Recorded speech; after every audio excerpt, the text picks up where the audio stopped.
में मुख्य वक्ता के हिसाब से बुलाया गया प्रशांत सिंह जी, मध्य प्रदेश में जो एडवोकेट जनरल हैं, और राष्ट्रीय अधिवक्ता परिषद के अध्यक्ष K Srinivas Murthy ji, national general secretary D Bharat Kumar ji, zonal organising secretary Shri Hari Borikar ji, national treasurer अधिवक्ता परिषद के चुन्नीलाल अरोड़ा जी, उपाध्यक्ष तीनों हमारे बीच में मौजूद हैं, डॉक्टर सीमा Singh ji, Satya Prakash Rai ji, R Rajendran ji, secretary Anjali Helekar ji, secretary Dipendra Kushwaha ji, office secretary Santosh Kumar ji, और देश भर से आए हुए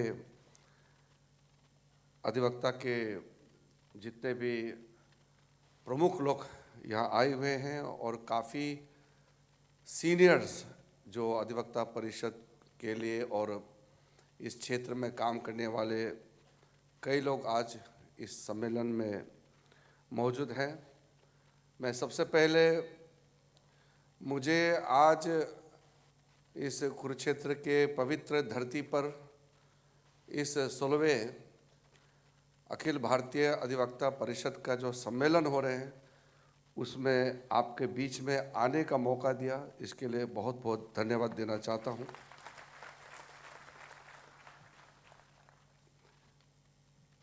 वैसे तो मैं बहुत ज़्यादा कुछ सोच के नहीं आया हूं, क्योंकि मेरा बहुत ज़्यादा सोचने का आदत नहीं है। जो कुछ दिखता है वही बोलता हूं, और देश के लिए जो कुछ काम करना है, काम करके उस सोच को क्रियान्वित करने का कोशिश करता हूं। छोटे छोटे दो चीज़ें हैं, मैं उसको क्लेरिफाई कर दूंगा। सबसे पहले एक तो मेरा कभी कभी इंट्रोडक्शन हो जाता है कि मैंने LLB किया है, तो ये गलत फहमी में नहीं रहना है कि मुझे कानून आता है। LLB ज़रूर किया मैंने, लेकिन उस दृष्टि से मैंने कभी LLB नहीं किया कि कभी मैं कोर्ट में जाके प्रैक्टिस करूँगा। तो उस समय एक मन में आया कि मुझे LLB का डिग्री हासिल करना है, और हासिल करते वक्त कुछ कानूनी ज्ञान आ जाए तो वो वैसे ही मेरे लिए बोनस है। दूसरा तो कभी कभी जिक्र होता है कि मैं बहुत यूथफुल, बहुत यंग है, यंग डायनामिक बोलता है। वो गलत फहमी में नहीं रहना, जितना यंग दिखता है इतना जवान मैं नहीं हूँ। तो 7 बार चुनाव लड़ चुका हूँ, तो जो आदमी 7 बार चुनाव लड़ चुके हैं वो कितना जवान हो सकते हैं। तो इसलिए जो विद्वान लोग आपके बीच में आते हैं, और विद्वान लोगों से सुनना वो फ़ायदेमंद होते हैं, लेकिन ये भी सच है कि कभी कभी हम जैसों से सुनने से भी फ़ायदा हो सकता है। तो आप लोगों ने बुलाया है, मैं आपके बीच में आया ही है, तो मैं एक दो बातें रखूँगा। सबसे पहले तो हमारा इतना बड़ा विशाल देश है, और जो देश इतना बड़ा है उसका समस्याएं भी तो उतने ही होंगे। तो इसलिए समस्याओं को लेकर के बहुत ज़्यादा चिंतित नहीं होना चाहिए, लेकिन समस्याओं को हल कैसा होना चाहिए उसका प्रयास हम लोगों को करना चाहिए। जब मैं न्याय और विधि मंत्रालय का पदभार संभाला तो आदरणीय प्रधानमंत्री जी के मन में कुछ रहा होगा, तभी जाकर के मुझे इसका जिम्मेदारी दिया है। क्योंकि मैं कोई नया तो नहीं हूँ, कई सालों से भारतीय जनता पार्टी का कार्यकर्ता के हिसाब से, फिर सांसद के हिसाब से, उससे पहले कमीशन में रहे, फिर 2014 से अलग अलग मंत्रालय में भी रहा है।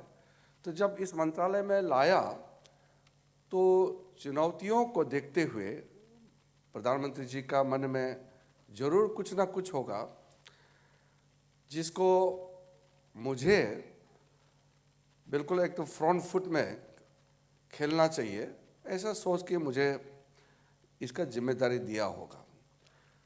तो मैं जब देखा कि आम आदमी मेरे पास आते हैं और जो मंत्रालय का नाम है उसमें भी न्याय शब्द है, लॉ एंड जस्टिस, तो कुछ लोग कहते हैं कि आप तो न्याय मंत्री हैं, जस्टिस मंत्री हैं, मुझे जस्टिस दिलाइए।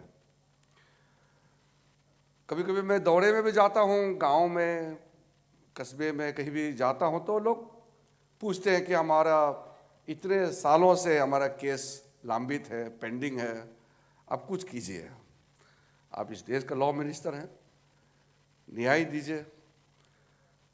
तो न्याय देने का एक प्रक्रिया है, उस प्रक्रिया को किस तरीके से चुरुस्त दुरुस्त करना है, उसमें आप लोगों का बहुत बड़ा योगदान रहता है। जो वकील होते हैं उन्हीं के माध्यम से न्याय प्राप्त करते हैं और न्याय देता है जो बेंच में बैठते हैं, जो जजेस होते हैं, वो न्याय देते हैं।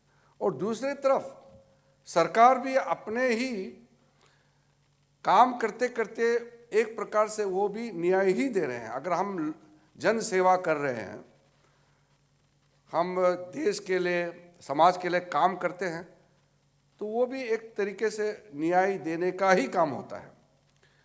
तो इसलिए मैंने सबसे पहले सुप्रीम कोर्ट के जो हमारे सीनियर जजेस हैं, चीफ जस्टिस होते हैं, बाकी सीनियर जजेस होते हैं, और हाई कोर्ट्स में या लोअर कोर्ट्स में, सब जजों को मैंने अपने तरफ से बहुत ही खुले मन से हमने कहा कि ये मत सोचिए कि सब कुछ सरकार को करना है, या ये भी मत सोचिए कि सारा न्यायालय से ही दिया जाएगा, कोर्ट रूम से ही सिर्फ न्याय मिलता है, ये सोचना भी गलत है। हम सब मिल करके, चाहे वो न्यायपालिका हो, विधायिका हो, कार्यपालिका हो, सबको मिलकर के न्याय देना चाहिए, चाहे पार्लियामेंट के अंदर में बैठे हो, कार्यालय में हो, या कोर्ट रूम हो, या आप जमीनी लेवल में जा करके लोगों के दरवाजे में जा करके न्याय देने का काम करें। लेकिन करना चाहिए हमको न्याय देने का काम। लेकिन कभी कभी जब बोलते हैं कि 15 साल 20 साल से पेंडिंग है, तो क्या हम न्याय देने का काम कर रहे हैं क्या?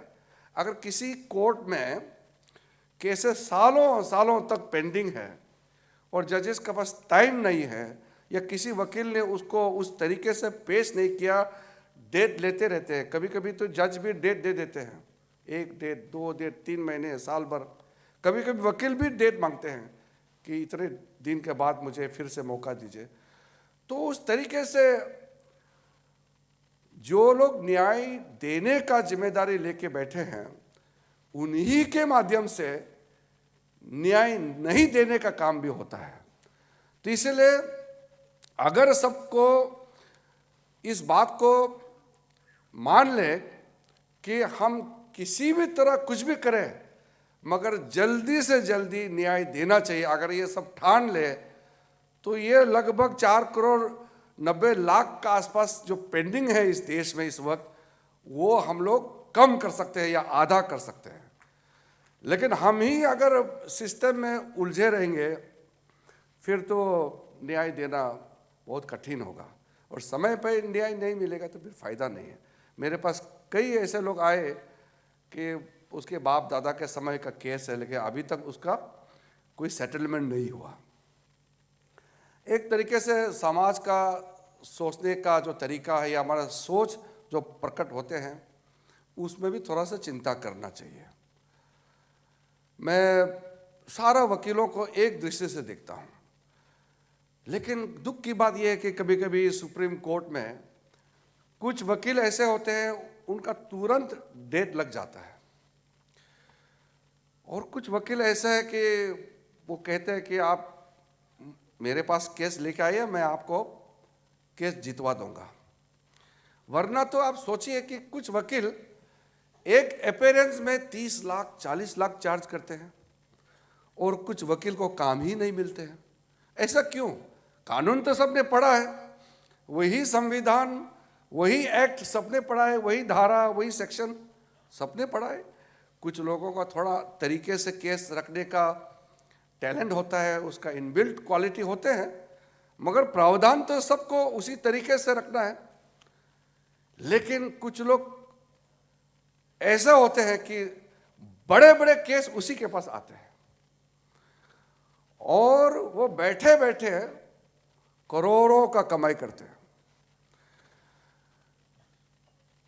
कोविड के समय में तो जब वर्चुअल हो रहे थे, वीडियो कॉन्फ्रेंसिंग के माध्यम से केस चल रहे थे, तो वो टाइम ही नहीं है। लोग, कुछ वकील तो ऐसे थे कि यहाँ भी एक कंप्यूटर लगा के रखा है, यहाँ में भी एक बेंच में आप हियरिंग कर रहे हैं, यहाँ भी हियरिंग कर रहे हैं, उधर भी हियरिंग करते हैं। कभी कभी जजों को गुस्सा आता था कि भाई आप मेरे कोर्ट में हियरिंग कर रहे हैं, आप पैरेलली साथ साथ आप दूसरे कोर्ट में भी पेश हो रहे हैं, क्योंकि एक ही रूम में पूरा व्यवस्था बनाया हुआ है। तो ये किस लिए होता है? ठीक है, अच्छा वकील है, लोग जाना चाहिए, लेकिन इसलिए उसके पास जाए क्योंकि न्याय वही दिला सकता है, क्योंकि उसका पहुंच है और वही फिक्सिंग करा सकते हैं, तो फिर ये बहुत दुख की बात है।